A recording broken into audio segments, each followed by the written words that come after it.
On October 14, 2023, a ring of fire solar eclipse passed directly over the American Southwest. I spent a lot of time searching Google Earth for a cool spot to see it. Eventually, I stumbled across this massive cliff overlooking Monument Valley. It was when I started looking for campsites on the edge of this cliff that I noticed something odd. The cliffside was not a straight line as you would expect. It looked more like a giant zigzag. Then I zoomed in, and suddenly, I understood why. This cliffside is composed of hundreds, maybe even thousands, of massive geometrically perfect cubes and rectangles. This immediately piqued my interest and got me thinking, is it possible for a perfect cube to exist in nature? What would it look like when one of these comes crashing down? And what else is there to find here? I ended up watching the eclipse somewhere else with two of my friends, during which I apparently took them on the scariest hike of their life. When we were done, they immediately drove home because they were, quote, traumatized. But that's a story for another time. I had to go see these cubes before they fell, so I set out to find them. I ended up staying here for a lot longer than I expected and found things completely beyond my explanation. Most amazingly, there was evidence that I am not the first person to be fascinated by these objects. You can see there are several humanoid drawings, one right here, and one right there. And the craziest thing is that they are located right on the edge of this amazing view. Oh my gosh, look at that. At one point, that tip would have fit perfectly right here. But then, something underneath this stone eroded away, and it toppled outwards. Here are the blocks I was looking at on Google Earth. It looks like one of these cubes is just missing. There's no denying that those are four perfect 90-degree angles. And it kind of makes you wonder, where did the middle block go? I think these two blocks were actually at one point together. It probably leaned up against this wall right here, then fell over, split in half, and became two separate blocks. These rocks are really like huge Legos. It's pretty awesome. I thought that one was bad. Oh, that's freaky. This block is almost a perfect cube, and you know what? I actually brought a tape measure, so I'm going to measure this and see if it really is. This tape measure only goes 12 feet, but I'm going to try to measure the volume of this cube. So that's about 12 feet right there, 20 feet wide, and 21.5 feet. Now, I'm going to try to measure the height next. Alright, that is 12 feet, and it looks about 2/3 of the way to the bottom.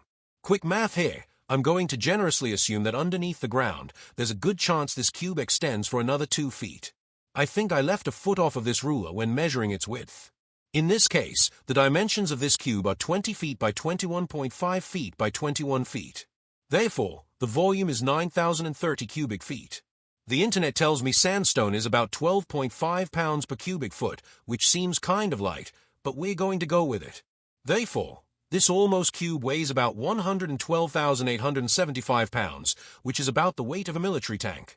More to come on this in a second.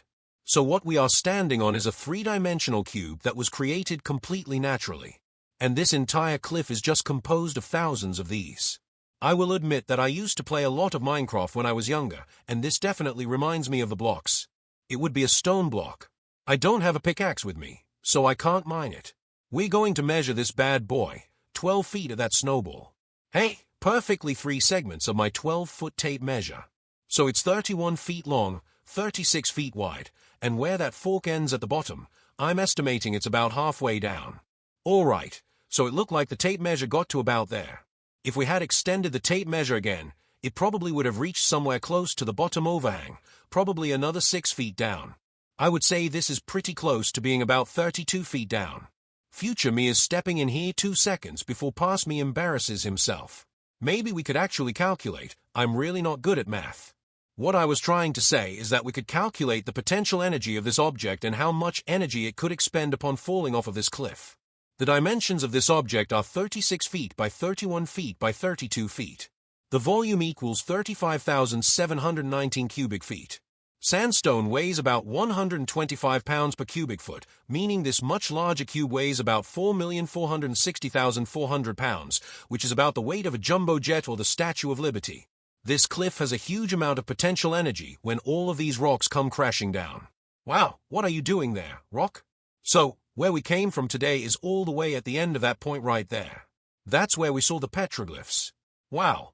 Now, Here's another amazing aspect of this. Those petroglyphs that we saw at the end of the cliff make me wonder if maybe Native Americans were using the natural overhangs and cavernous spaces underneath these cubes as a potential shelter or habitat.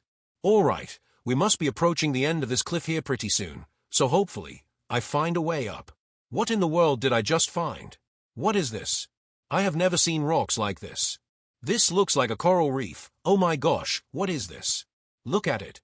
There are all these little micro bubbles. It's kind of like bubble rocks but just tiny.